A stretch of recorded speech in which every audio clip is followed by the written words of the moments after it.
The Mazda lineup of SUVs will provide safety, performance, and capability on your journey ahead. From the three-row Mazda CX-9 to the first-ever Mazda CX-50, our sales team is ready to guide you to the SUV for your lifestyle. Shop the Omaha Metro's exclusive Mazda dealers at Woodhouse Mazda in Bellevue or Woodhouse Place Mazda. Visit us online for your next Mazda SUV at woodhousemazda.com.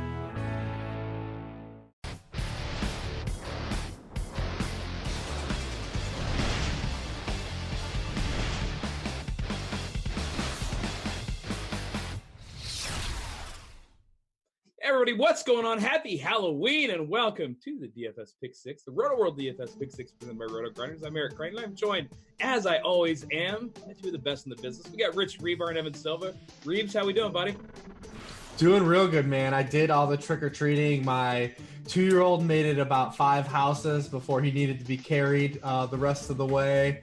The 6-year-old, she didn't want to stop, and then my soon-to-be 14-year-old didn't want to dress up and just run around the neighborhood with his friends and pocket candy. I mean, what's the candy situation like at the Reeves household? You guys giving out candy, or are you just hoping to take some home this year? No, we pass out. We take turns. My wife going with the kids. I just go to Sam's Club, man, and buy the giant bags and just pass out. What about you, Evan? How's Halloween going on over your house? Evan? Good, man. I'm glad it's over. Daughter dressed up as some girl from Descendants that I've never heard of. But I'm lucky. I'm glad that we get to jump into this slate. I think that this slate is really interesting. Tampa Bay, Carolina, Rams, Saints really stand out as. And then Chiefs, Browns, I think, really stand out as the games to target on this main slate. If you're going to play the Thursday through the Monday, I think Zeke is going to mash on Monday night. Yeah, I could definitely see Zeke mashing. And every week I'm just like, yep, Zeke's probably going to mash here. But again, when you're playing the Titans, you're probably just going to get 25 carries and crush it. I got to say, we had just touch on the Halloween real quick. We had the first family Halloween this year. I got to dress up as the Tin Man. My wife says, hey, come here. I'm going to put some paint on your face. And I'm like, okay, if we have to. So I, for one, I'm glad that Halloween's over.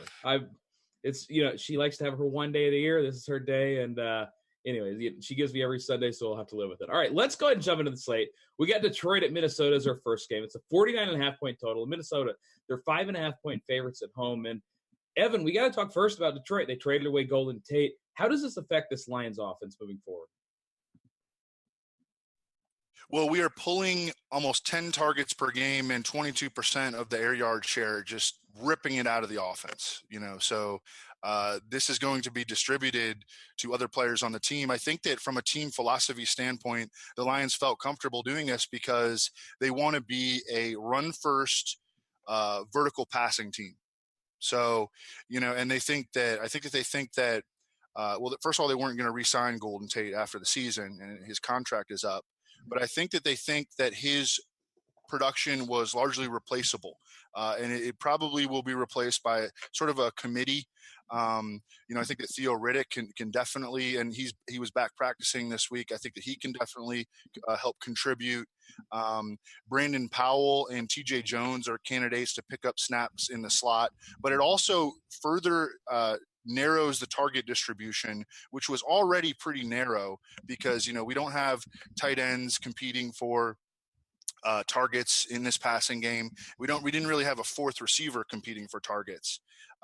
So now it narrows the target distribution to Kenny Golladay and Marvin Jones. Marvin Jones, of course, coming off a monster week, and Kenny Golladay coming off a couple of slow weeks in a row, but he's still playing. He's still running a ton of routes. He ran 46 routes last week. I think that he bounces back in very short order and quite possibly in this game. Xavier Rhodes, he is tentatively expected back, but he's going to be playing like on a high ankle sprain. And we saw Marvin Jones just light him up last Thanksgiving. So I'm not even really worried about him as a factor. I think that immediately Marvin Jones and Kenny Golladay are in very good spots in this game that has some shootout potential, will be played indoors, no weather concerns. And then with the bump in opportunity, pulling the 10 targets and 22% of air yards out of the offense. Yeah, you mentioned a guy that I think it's going to go really underlooked this week, and that's Theo Riddick. He's only 3.8K over on DraftKings, and historically we've seen whenever Golden Tate is out, Theo ends up putting up some good games, and this is a spot, especially against the slot cornerback in Minnesota, that's not real good. Rich, I have a lot of interest in Theo Riddick in tournaments this week. What do you think? Yeah, I like that. I didn't even bother looking up the splits with him and Golden Tate out. I mean, it just seems like he'd be the guy that makes the most sense, though. Golden Tate was his ADOT was 6.5 yards downfield. I mean, if there's a guy that's going to take that over, it's going to be Tate. I mean, TJ Jones has been a guy that's really just never, supplanted himself in the league, as a guy to command targets. Brandon Powell is like a 5'8", 170-pound guy, like not a guy you expect to be like a big time receiving threat. He went to Florida, right? Am I wrong with it? I can't remember what college he went to. I have no He didn't idea. do anything though. He wasn't a guy that did much of anything. He's like more of like a real tiny guy. So yeah, I mean, I think they have no tight end presence to speak of whatsoever, except for my dude Michael Roberts' random 2-touchdown game when that pops up. So it's literally going to be Marvin Jones and Kenny Golladay who get the concentrated targets, and then Theo Riddick. So that's kind of what we're looking at. So a guy like Theo Riddick definitely pops up. It's a game where they're road underdogs. So anytime you're in a spot like that, it's going to probably be more targets for Theo Riddick. So definitely he's a guy that's on the board there. I mean, it's not a situation. I'm not really concerned about Xavier Rhodes either. And I know that there's a lot of, he'll just guard Marvin Jones again. But he only shadowed Marvin Jones because their only other option was a slot guy.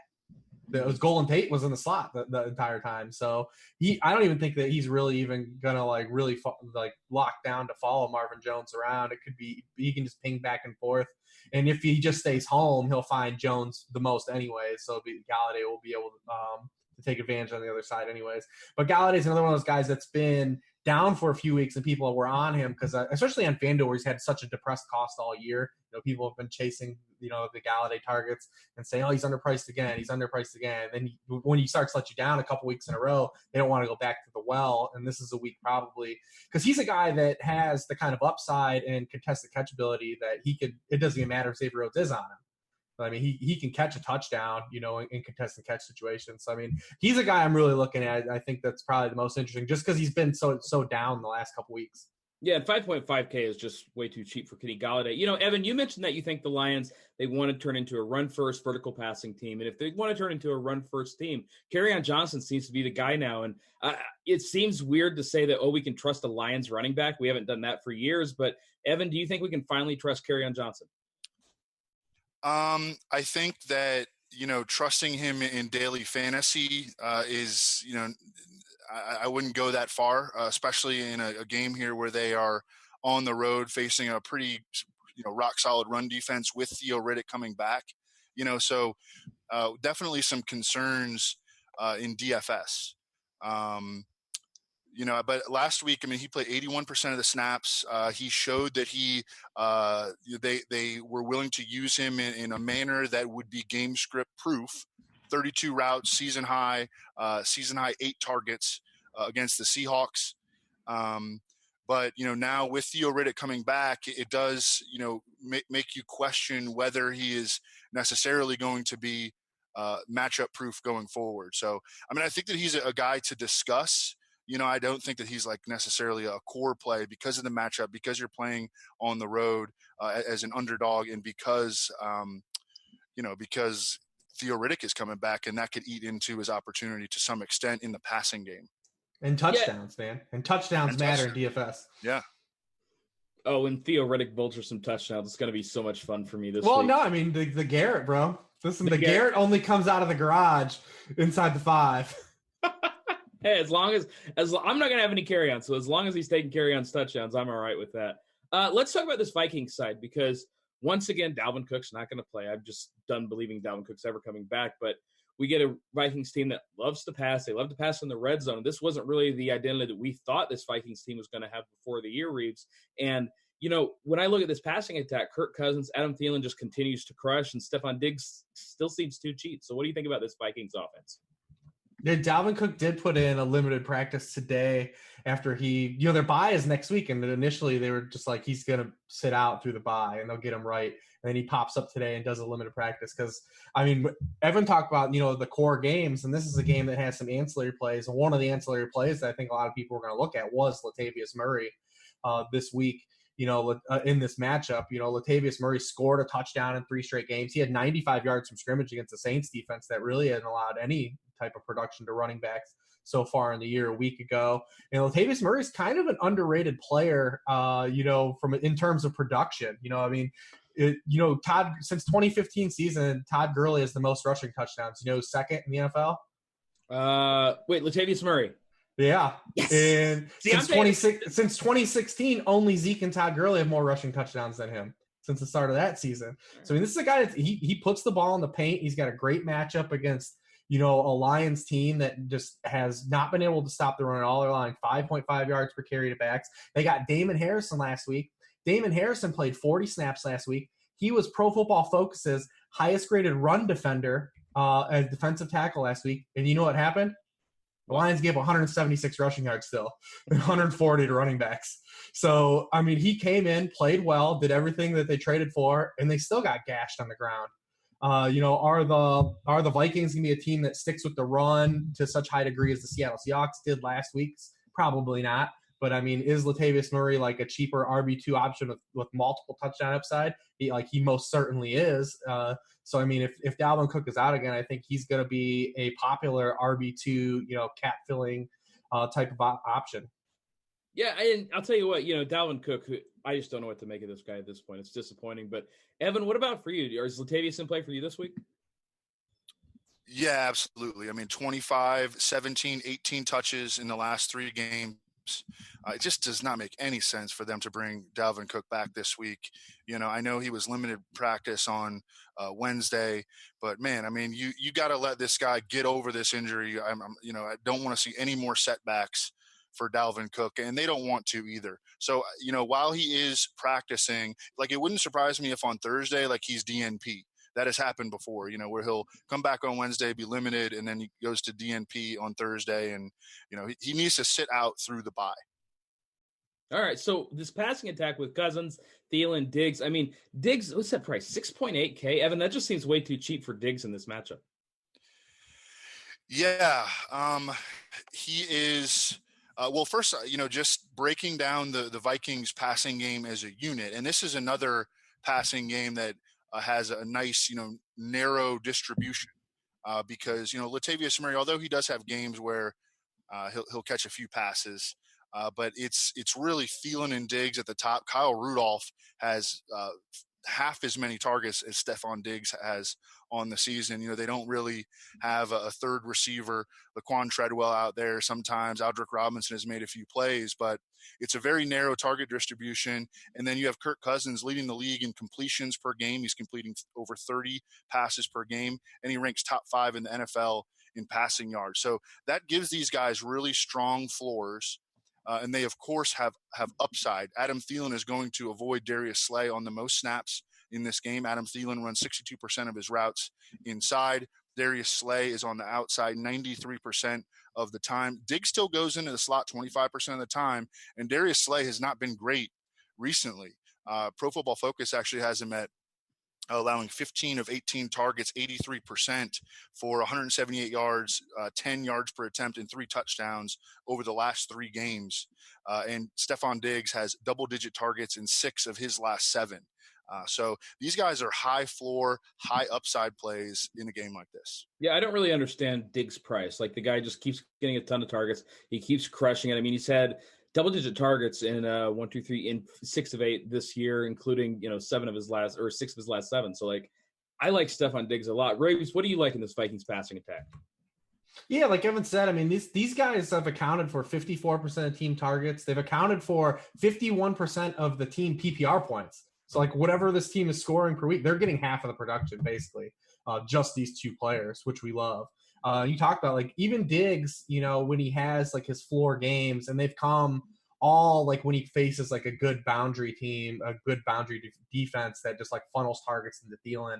But he still had such a high reception floor, every game. He talked about he's had 10 targets in 6 of 7 games, 8 or more receptions now in 4 of his past 5.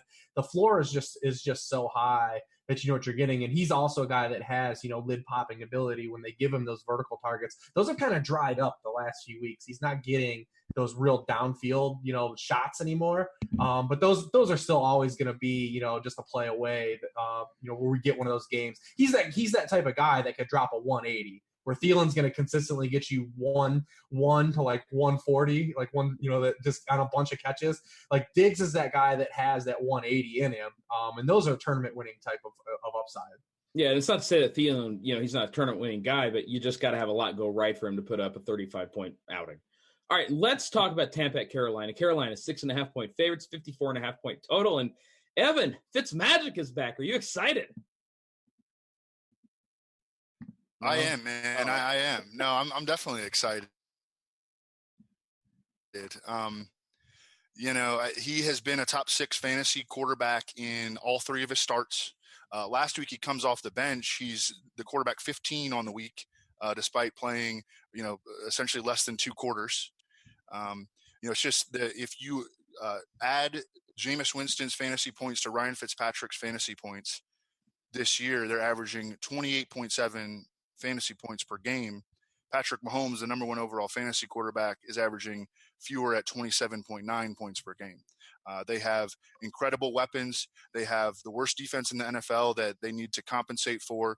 And they have a great offensive system, as we've talked about extensively under Todd Monken, who comes from an air raid background, kind of innovative. They're running 69 offensive plays per game, 4th most in the NFL. They're averaging the most yards from scrimmage in the NFL. So, I think that there is some risk that, hey, if Fitzmagic comes out and throws 2 picks early, or it might even take 3, which he's very capable of doing. I mean, he's going to throw some balls to the defense. That is inevitable. And it's going to kind of be up to the defense to catch him. But if he throws some picks in this game, there is a small chance, that he could get benched. But I think that he's got a lot of upside in this game. He's had big games against defenses that are pretty decent. I mean, Philadelphia. So I think that he is very much in play as a tournament starter. Yeah, and I'll tell you what, with Fitzmagic, like one of the things I call him Fitzmagic now. Fitzpatrick, like one of the things we like about him is we know where the ball is going to go. So many targets to Mike Evans and all of his starts essentially. So Reeves, what do you think about a Fitzpatrick to Evans combination this week in DFS? All the guys, man. All the guys. I mean, the sample is pretty even between this season between Winston and Fitzpatrick, and we can talk about a lot of the philosophy and the process about them not sticking with Winston and what this means long term, and we can nitpick at that. But the fact of the matter is, there's one player that's been clearly better than the other at playing football this year, and it's been Ryan Fitzpatrick. And the splits in this offense bear out. It's not even like close. It's night and day.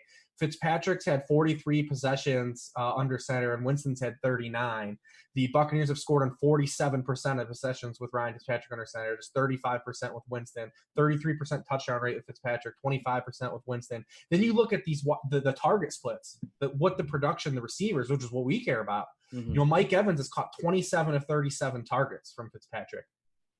Just 19 of 31 from Winston. Djax has unbelievable splits. He's obviously, there's regression cooked into the types of targets he gets with Fitzpatrick. He's got 18 to 22 targets from Ryan Fitzpatrick this year. Like, if you get a guy with Djax upside and you're going to say he's going to catch 80% of his targets, there's going to be some huge games involved, and that's what we saw, early in the season. As opposed to just catching 8 to 22 targets from Jameis Winston. And Ryan Fitzpatrick, so far in the year, he averages the most passing yards per possession in the NFL, more than any other quarterback in the league. The floor is just so high for QB bucks. But it's like Evan said, where's the leash now? Is this going to be a carousel that we deal with, ongoing? Because both these guys are a little turnover prone. We'll definitely.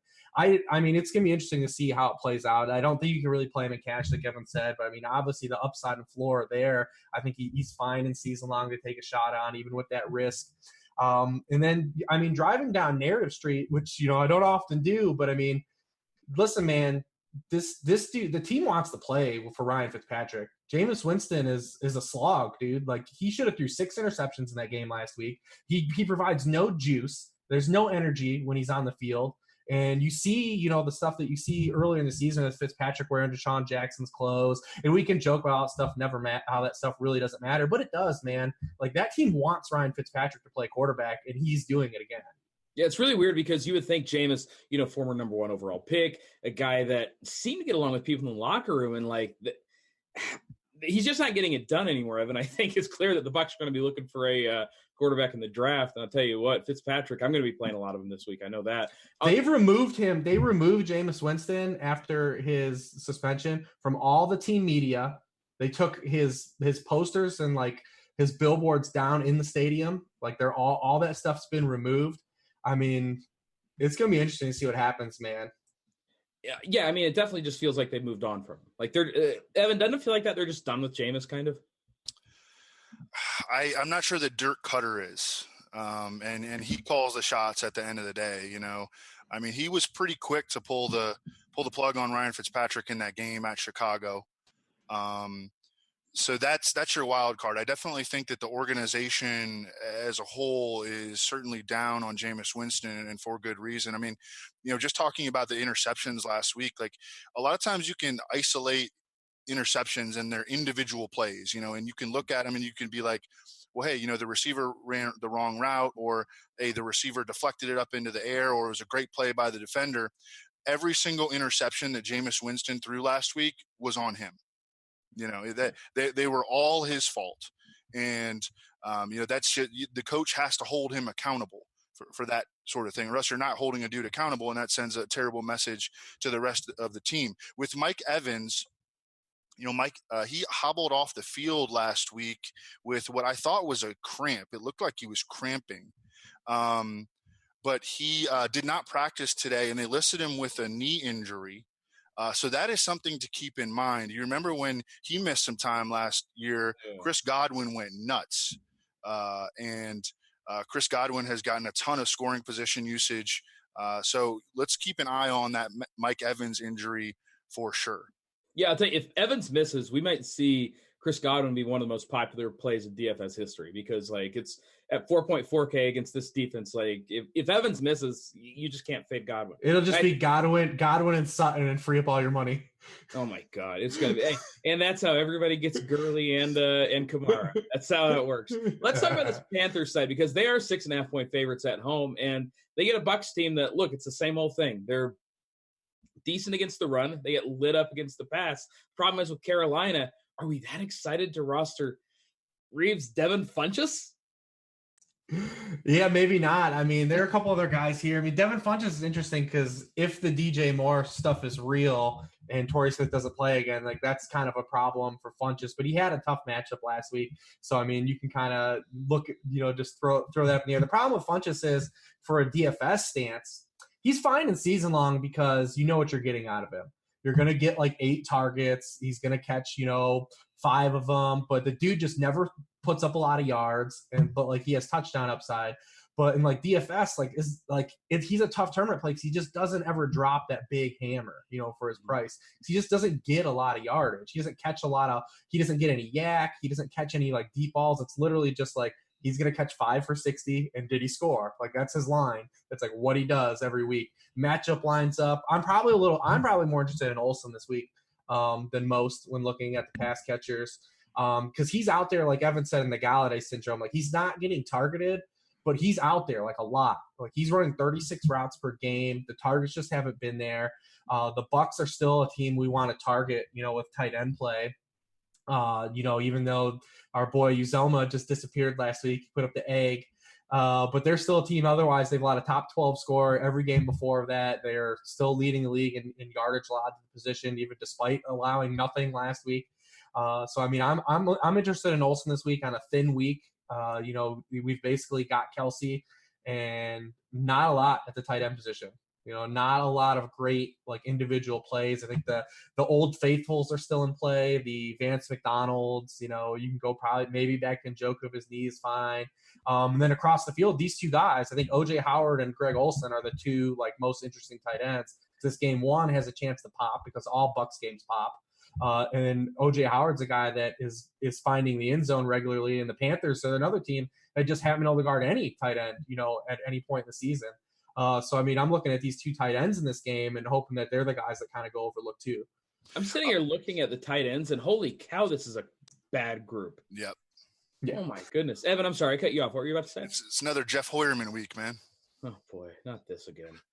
Not this crap again. Oh, man. I played him in cash last week, and you got one. You got one, baby. He scored a touchdown. That was the most exciting play of week 8 for me.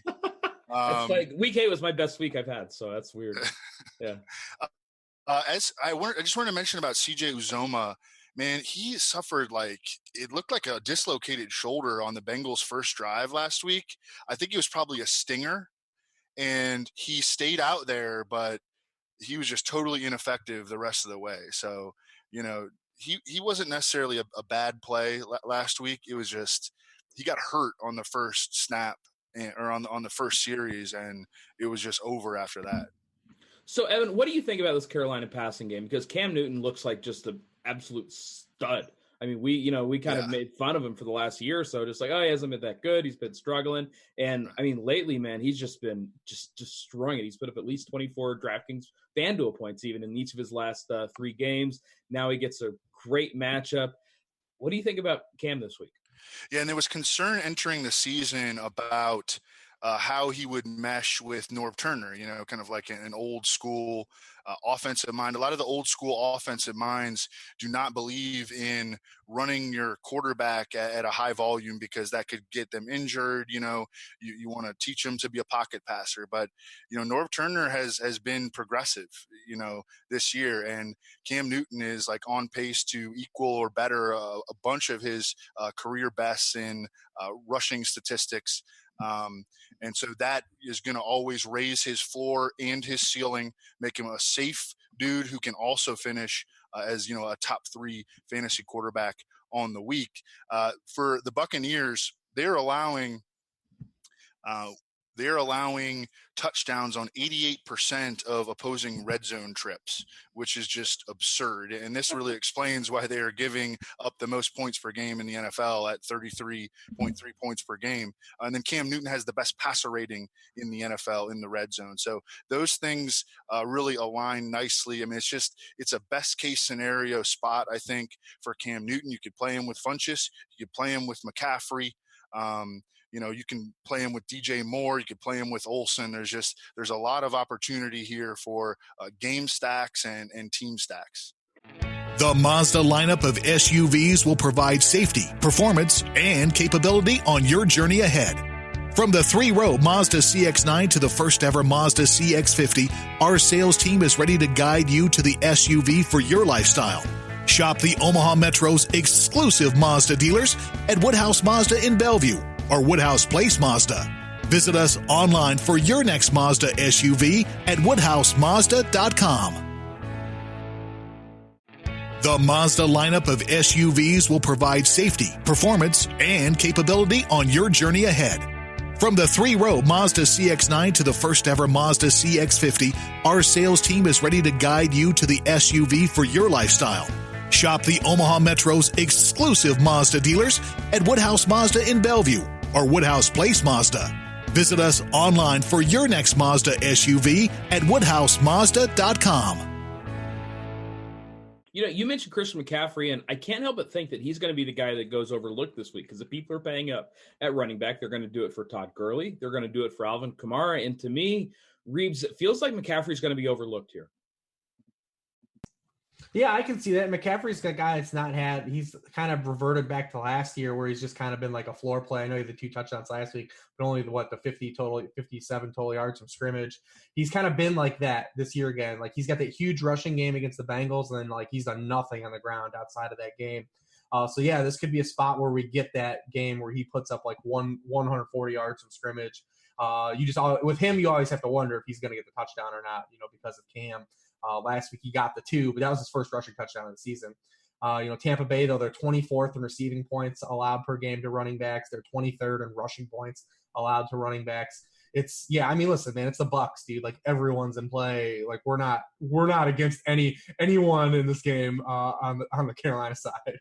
Well, I'll tell you what, another game that we're not against anybody in is the Rams at the Saints. A 60-point total. We don't see 60-point totals in the NFL. 2004 was the last time. Oh, my God. Okay, so, yeah, it's been 14 years since we last saw – did some quick math there, boys. So this last saw a 60-point total. It's the Rams at the Saints, and it's not a cheap 60-point total because this game is expected to be close the entire way. Saints are only 1.5 favorites, and I mean, Reeves, I feel like when you're throwing out since 2004 is the last time, you got some other tidbits for us about this game. So talk to me about this Rams and Saints game, so exactly what this kind of total means.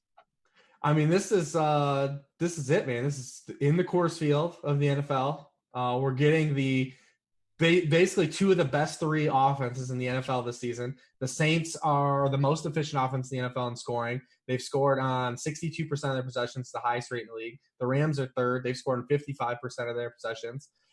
Chiefs are sandwiched in the middle there. We're getting these teams against each other in New Orleans, which always excites us. You look at just both these quarterbacks.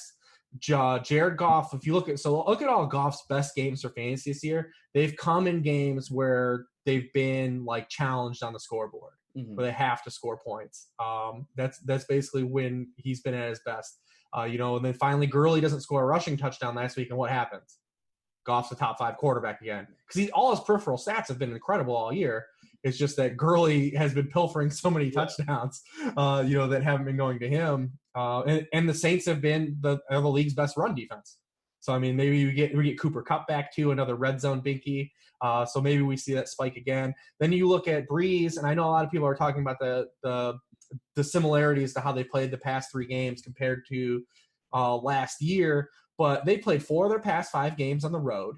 His past 2 games on the road have been against top 5 defenses, defenses that we typically want to avoid anyways. So I'm not really holding that against them. They've also played with big leads, something that's probably not going to happen here. And then at home, Drew Brees has the night and day splits again this year. Dude, Drew Brees is completing 84% of his passes at home this year. Like, that's just bonkers. That's a lot. I mean, it's 8.4 of every 10, completed pass. Yeah. And he's averaging 349 passing yards, at home this year. So it's like we're back to the same, type of splits as always. So, I mean, I'm looking at both these quarterbacks this week. Obviously, they're going to be popular. This game's going to be a core play popular game. But these guys offer just immense ceilings, and Breeze probably offers, the higher of the two, just based on, not having Todd Gurley on his team. But yeah, I'm looking at those quarterbacks and not to eat too much of the shot clock here, as Evan gets to other things. But yeah, that's where we are, man. It's the game. Yeah, and I'll tell you what, Evan, when I look at this game, not only do I want a lot of pieces from, I mean, that much is very clear, but a lot of the pieces that I want, they're not overly expensive. I expected Todd Gurley when I saw this game on the slate. I expected him to be over 10K over in DraftKings. Not the case. He's 9.5K. Alvin Kamara crushed it last week, only 7.3K. And Evan, I think you can make a case to stack this game 150 different ways this week. Absolutely. And speaking of guys that are cheaper, could this be a Traquan Smith week? Sure. Well, it could be an anybody week, man. I might play some Josh Hill. It could be. Well, this is the spot we would always target Ted Ginn at home, high scoring game total. Yep. These are the typical spots when Ginn pops. Yeah. Rams have given up the 3rd most 20+ yard completions in the NFL, the most 40+ yard completions in the NFL. We know Traquan Smith is in that Ted Ginn role. We can't necessarily count on him for any more than 4 targets, so he is very much a low volume guy. But you look at some of the lower volume guys in that sort of similar role to Traquan Smith that have faced the Rams recently. Tyler Lockett, 3 for 98 and a touchdown. Marquez Valdez-Scantling last week, 45 yards and a touchdown. David Moore had a couple of touchdowns against them, all in sort of similar roles, similar usage to what Traquan Smith is going to get. Marcus Peters has just been a swinging gate. And I think that they will probably, because Michael Thomas goes inside a lot. I think he'll go inside a little bit more even in this game. And so Traquan Smith, I think, can just run by Marcus Peters, who, he's struggling with this calf injury still. And then if you look at just isolate the 3 games where Traquan Smith has been locked into this Ted Ginn role, he is second on the team, pretty close second on the team in air yards behind Michael Thomas. Michael Thomas with 172, Traquan Smith with 130. So I think it very much could be breakout week for Traquan Smith at home in the monster total game against this team that is giving up a lot of big passing plays. Yeah, I mean, to me, if you set your lineups to have at least 4 guys from this game on every team, I kind of think you're okay. I don't – to me, I want to be overweight on this game, especially at these prices. Like, sometimes we complain about, well, these guys are too cheap. They're going to be really popular. To me, I'm just going to take advantage of the situation. If they're going to price Traquan Smith in a 60-point total at 4.2K, let's go. Alvin Kamara at 7.3K, all right, let's go. And even these Rams receivers, Reeves, you get Robert Woods at 7K, Cooper Kupp's coming back. All these guys are between 6 and 7K, and I think they're all in play at these prices, Reeves. Yeah, I'm actually kind of advocate of not playing guys coming back from injury, but man, it's gonna be hard for me not to play Cooper Kupp at 6K, man. This guy DK, like it's gonna be real hard because we want to attack the Saints with slot play. Typically, and we got the high total. Before he got hurt, he was leading the team in red zone targets. He led the team in red zone targets last year. It's gonna be real hard not to be drawn to Cooper Kupp, man. But I mean, the other guys too. Obviously, Bob Woods just holds that high floor, 5 catches in 7 straight games. We know what we're getting out of him. Cooks has kind of been down a little bit, a little recently after, that real hot start. He started the year on fire. He was averaging like 114 yards. It's a revenge game, though. Oh, it is a Brandon Cooks revenge game, but he's still averaging 21 yards per catch on the season, in a game indoors, a high-scoring game like that against, and the Saints are the worst defense against defending the deep ball. They have allowed the highest, rate of completions on throws over 15 yards downfield this season. And Jared Goff is second in the league in completion rate on those types of throws. So kind of that also lines up kind of nice for like a bounce back for Cooks. Like you said, I mean, it's hard to find shade on any of these guys. I think the only dude you can kind of throw a little bit of shade at is like Mark Ingram, and you'll still probably take a shot at like him scoring, but Kamara's out touched him 10-2 in the red zone the past 2 weeks. And if you look at dating back the last 3 even through the playoffs, like Mark Ingram's like yards from scrimmage have been booty, man. Like this dude's not really that productive. Evan, do you have a preference when we look at these Rams receivers? Because all 3 are in play for me. Brandon Cooks got a ton of opportunity last week. It's just Jair Alexander, the Packers' stud rookie cornerback, kind of owned him. I mean, Jair Alexander won that matchup. That was just an incredible game by Jair Alexander. But I think that just in terms of matchup, I think that Cooper Kupp has the best one. Last week with when the Saints they installed Eli Apple as a starting cornerback, acquiring from the Giants, and they just played straight up. They had PJ Williams in the slot. They had Marshawn Lattimore on one side. They had Eli Apple on the other side. If they're going to play like that, McVay is just going to be running routes, with his receivers all game at Eli Apple and PJ Williams because they're just going to know where Marshawn Lattimore is, and McVay can absolutely take advantage of that. So I think that it's hard to differentiate between them. I think that Kupp has the best on paper matchup. But he's also coming off the knee injury. We don't know if he's necessarily going to be 100%. And then, Woods and Cooks are very, very similar. All right. Well, let's move on to some of our favorite quarterbacks this week because we've talked about a lot of them just in these games. I mean, these 3 games are just so far and away above everything else. But the one guy we haven't talked about, that's Patrick Mahomes. He's at the Browns this week. We know Cleveland, I really enjoyed the thing where the coaches said that, Evan, did you enjoy this where we went from Hugh Jackson just kind of clueless a little bit, and then you get the new coach that says that, Greg Williams, who says that, well, I had 11 offers and I had 4 of them I didn't even have to interview for. Like, I'm glad that the Browns saga is going to continue. I guess that's what I'm saying. Yeah, I mean, it's just to the point where I just think it's funny. It used to like bother me because it was just so corrupt. The corruption. But I just like laugh at it now. I mean, Greg Williams is like a cartoon character. This dude like literally got kicked out of the NFL. And now he's an NFL head coach. Like that is just absurd. And of course now he's promoting his son and the nepotism and the cronyism just reigns supreme. But anyways, I think that Patrick Mahomes, I never want to diminish him, but I do think that the Browns can play well in this spot, and they have one of the best pass defenses in the league. Pressure on the quarterback.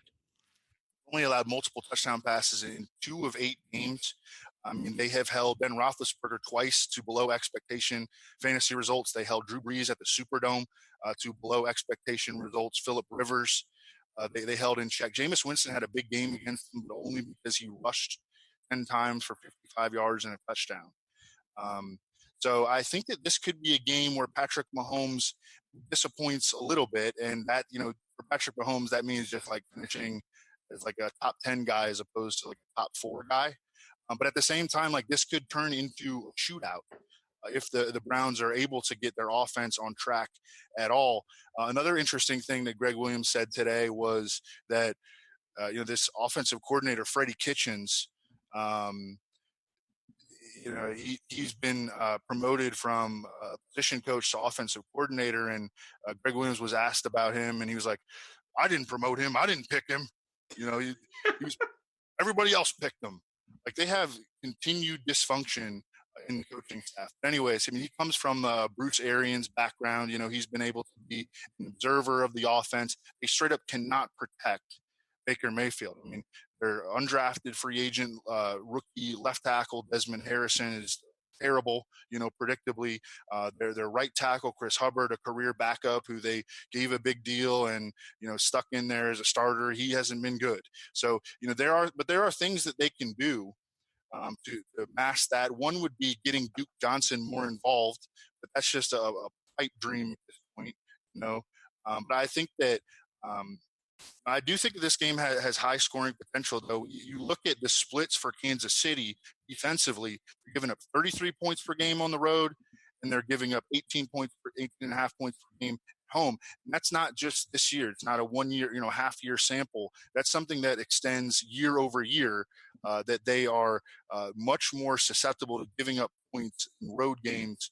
And I think that the Browns, they can get it together against the Chiefs defense. Yeah, I actually kind of like the Browns offense this week. I think Nick Chubb's even reasonable. He's cheap enough at 4.5K to where I want to play him. Reeves, who are some other quarterbacks for you? Are you looking at all this Chargers-Seahawks games for a quarterback? Because Russ Wilson, I mean, I don't know what to do with Russ at this point. I'm just keep not playing him, and I keep getting the feeling that one of these weeks it's going to burn me. Yeah, maybe. I mean, like I said, I'm like you. I'm only a 3 to 4 quarterback player, and we talked about the 4 guys I'm going to play. Goff, Brees, Cam, and Fitzpatrick. So I'm probably not going to go outside of those 4 guys. Both of those guys, that game, like Evan kind of hit about it in the open, like that's a tough game to really get like a strong pulse on. We know what the Seahawks want to do. I mean, dude, Russ threw 17 passes last week. Like this continues. Like, I mean, it's just hard to bet on that. Like, I understand if you're in a seasonal league, you want to keep pushing, Russell Wilson, that's fine. But it's hard to just bet on that, like winning money that way. Like to say, like, I'm going to play a guy that's going to throw 25 passes today.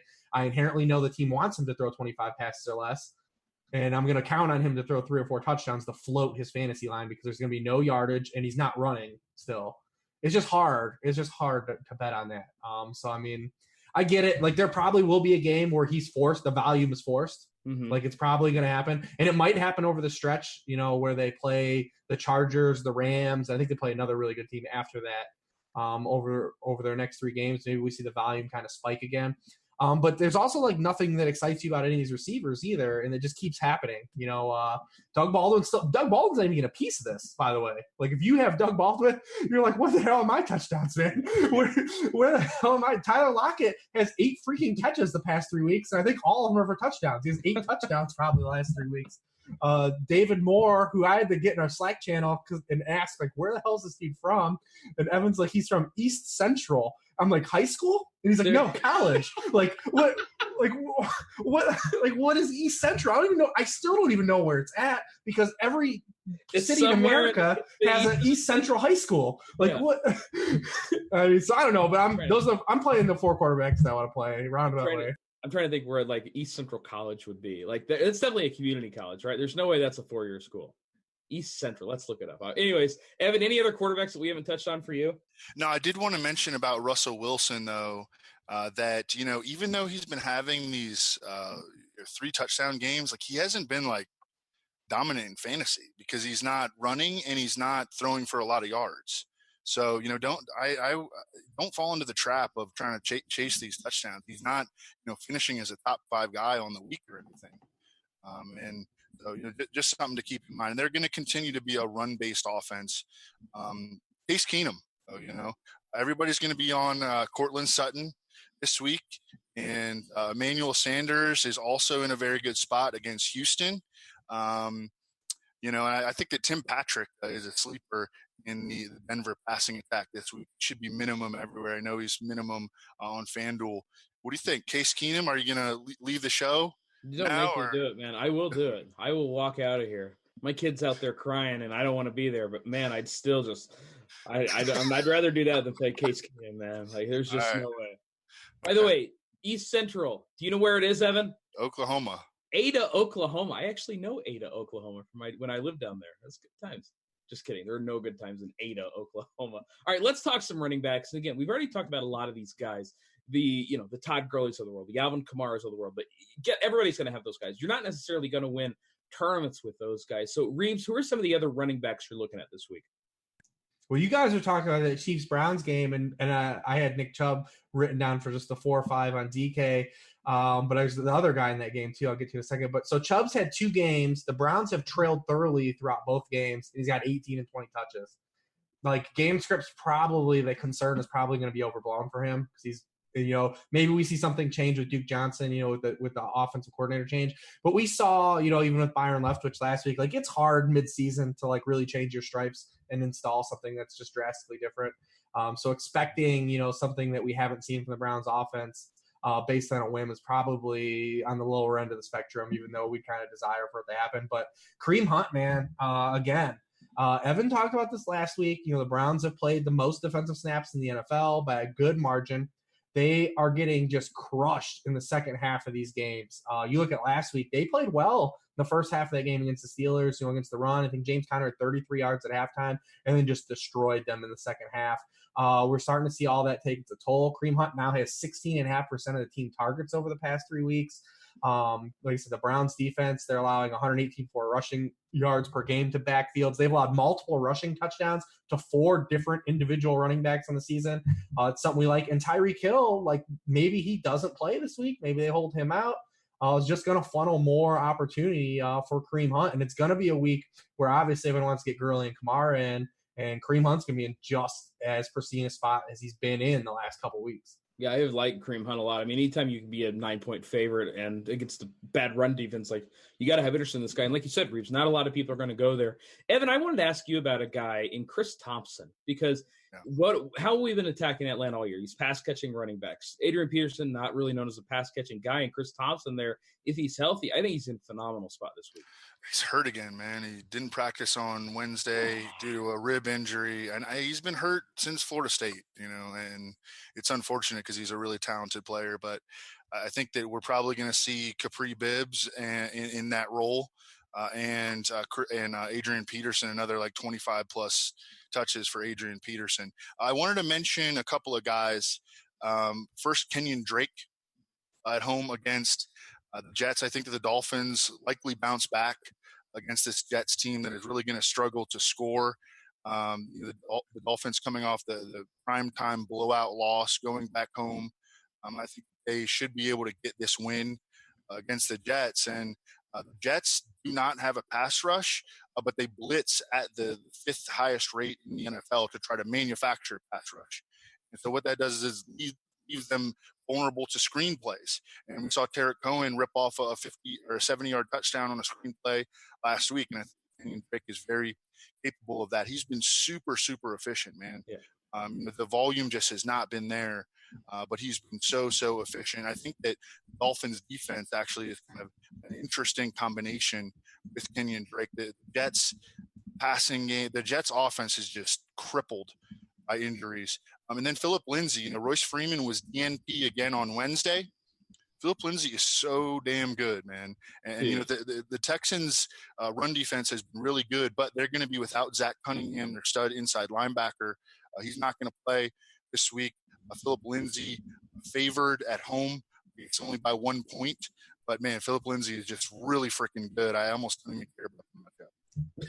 Yeah, he's playing at a different speed than guys on the field. Like when you watch him touch the ball, you're like, this dude's playing a different game than everyone's playing, man. It's crazy. All right, so Reeves, any other running backs for you that we haven't touched on? You're muted, buddy. Yeah, that was pretty much all the guys that I had kind of like circling the wagons early in the week. I'm sure something will pop up later in the week. We talked about it, Latavius, Gurley, Kamara, Hunt, Philip Lindsay. Like those are the bangers, man. Get him in. I mean, Melvin Gordon's going to be 3% owned this week, right? He's going to have – he might have 3% of a hamstring. Oh, is he? Oh, well, then we'll just play Austin Eckler then. Fine, whatever. Whoever the running back is, I like him in that game. All right, let's talk some wide receivers that we haven't touched on yet. And again, we talked about a lot of these guys from the Vikings. These Chiefs receivers, man, like it's a tough matchup, but we know the upside's there. Golly, like are we looking at the Bears maybe? I don't know, Evan. I'm struggling to find other wide receivers I like that aren't in those 3 games we talked about. What about you? Yeah, we talked about a lot of guys. Devontae Parker, maybe. I'm not sure Kenny Stills is going to be back. Even if he comes back, I think he jumps into Jakeem Grant's role, and Devontae Parker stays out there. I mean, certainly not a guy with a floor, and his price isn't even that good on DK. I think 4,600. But I just wanted to throw his name out there. And then, DeAndre Hopkins. I think that this can be a really big game for DeAndre Hopkins. He has really positive splits without Will Fuller on the field in terms of volume, like 3 more targets per game, a catch and a half more per game. And I don't think that any of the Broncos outside cornerbacks can hang with DeAndre Hopkins. And there's just a major level of trust there, on the road with Deshaun Watson, who looked a lot healthier in that Thursday night game, gets the extra few days to get healthy, get over, whatever it was that was ailing him. He's probably going to be under a lot of pressure, and he's going to be throwing it to the dude that he trusts. I don't think we're going to see very much out of Demaryius Thomas this week, and I think that we could get a ton of targets from DeAndre Hopkins in the game where I think he's got a great matchup. I think Kiki Cutie's interesting too. No? Just his name is interesting. His name is very interesting. But I had one receiver that we weren't going to get to, and it was DeAndre Hopkins was the dude I had to talk about. Sorry. Yeah, so I mean. Look, any high-priced guy on this slate that doesn't come from that Saints game or this Tampa game or the Chiefs is going to be under-owned. So DeAndre Hopkins is a guy who's going to be less than 10%. But Evan hit on all the bullet points, man. I mean, so Demaryius Thomas is going to have like 2 days of practice with this team before he can get in. So like he's not going to be able to like really do much. Mm-hmm. Kiki Qt's going to run all of his routes with a bad hamstring against Chris Harris. Chris Harris doesn't really move. He plays 70% of his snaps in the slot. So now we've got DeAndre Hopkins in a target funnel situation because they also don't have a tight end. It's going to be a spot where he can get, probably 12 to 15 target type of games. And DeAndre Hopkins has run into 3 bad matchups in a row, individual matchups against Xavier Howard, Jalen Ramsey, and Tre'Davious White. Came out of all those matchups with low volume, but scored a touchdown in all those games. He's just that good. And now he's going to get back to a softer matchup. It's in a game where he's going to get a bunch of targets. Feels like a no-brainer spot where like this dude's going to have, he might have the most targets on the slate. Yeah, feels weird that we've got a guy who might be a no-brainer spot that's going to be let me pull up his projected ownership real quick because I am awfully curious. What were you going to say, Evan? Julio is going to score a touchdown in his 2% owned week. Of course. Woo! Oh, Of course he will. that would be such a Julio move. God, freaking Julio, man. Let's see. Projected ownership, 12% on Julio. I'm actively I'll rooting take for Julio Jones to get 2,000 yards and no touchdowns. Like, I'm just actively rooting for it. We kind of mentioned that there weren't a lot of tight end plays. We usually don't have time to get to tight ends, but let's touch on them really quick because, I mean, this is about as ugly as this position I can remember seeing. O.J. Howard, against Carolina, he's 4.3K. He's cheap enough to get in there. I wonder if people are going to go back to David Njoku after just laying a total egg that last week. Reeves, what do you think about Njoku? I think he makes sense if his health checks out. I mean, last week he didn't even have a target. He had one. He didn't have any official targets. He had one. He drew a pass interference in the end zone that set up Callaway's touchdown. But it makes sense. I mean, it was just a blip. Up until that point, he had balled in all of Mayfield's starts. Coming into last week on Mayfield starts, he was second at the position in receptions. He did miss practice today. Let's see what is that about. I mean, the Chiefs are 29th in yards per game. A lot of the tight ends. They've allowed a top 12 scorer in 5 of 8 games this season. I think that his price on DK isn't that desirable for me. It's a lot more palatable on FanDuel because it went down again on FanDuel. I think on DK it stayed the same or went up. Did it not? I want to say he's like 4.8. Who's this? Njoku. You brought him up. Yeah, I know. 4.8. No, sorry. No, not 4.8. He's 4.8. Is he 4.8? 4.6. So he's a little 4.6. So he's still. So yeah, he went 4.7 to 4.6, right? Yeah. And then FanDuel, he went from 5.7 to 5.2, which is a little more. I mean, it's not a great tenant slate. I told you, I'm looking at Olsen. I'm looking at O.J. Howard. I'm willing to pay for Kelsey if I have to. I probably won't because of the other players that I want to get in the lineups. I think Vance McDonald is still cool to go to. He had like a respectable 4 for 52 when these teams played last time. The Ravens have been low-key not good against tight ends either. Greg Olsen scored against them last week. So he's like 3.7 on DK. I'm fine with that. Like saying I can just play a tight end and get 10 points. I'm probably okay with that. If he scores, there's more upside there. So that's really kind of where I'm at. It is not attractive looking out there unless you guys got some gems. I mean, you says that you're willing to pay up for Kelsey on slates like this. I just say when all the other options are so bad, I'm just going to pay up for the stud, and I'll make the rest work because I'm going to be able to find more value at positions like wide receiver or running back than I will at tight end. I mean, you mentioned Greg Olsen. Look, he's just too cheap. He's 4.7K in a really good matchup. Like, you have to have some Greg Olsen this week. But, these other, like, what about – I'll tell you, Evan, I want to ask you about one other team, the Bears. They get the Bills. I mean, Jordan Howard and Tariq Cohen. Like, I'm not trusting Jordan Howard, but I always like Tariq Cohen. Trey Burton at 4.5. Maybe we play him. What do you think about the Bears this week? The game is just gross, man. Yeah. And teams go to Buffalo and they, it's not the easiest place to play. Like, even last week, I know the final score wound up looking like a blowout for the Patriots, but I mean, they struggled for 3+ quarters in that game. And, I don't know, man. The game is just disgusting. And I don't really trust Mitchell Trubisky either. Is he going to be able to do his usual run around against this defense? I'm not sure. The Bills are going to be without Tremaine Edmonds, though. Their stud young rookie middle linebacker. But I think it's going to be a low scoring game. Just no one really stands out to me in that particular game. Yeah, I mean, I'm sure some people try and talk me into Jordan Howard later in the week. I'm glad you guys aren't one of them because I'm so over Jordan Howard. But, guys, we got to get off here. We got work to do. I don't know. Evan's got still a million more words to write with his article. Reeves, you got a million more stats to write in your worksheet, and I've got a million more naps to take because that's my life right now. But we got to get off here, guys. Thank you so much for tuning into RotoWorld's RotoGrinders DFS Pick 6. For Evan, for Reeves, for Kobe Fleener, I'm Eric. We'll see you guys later. Peace.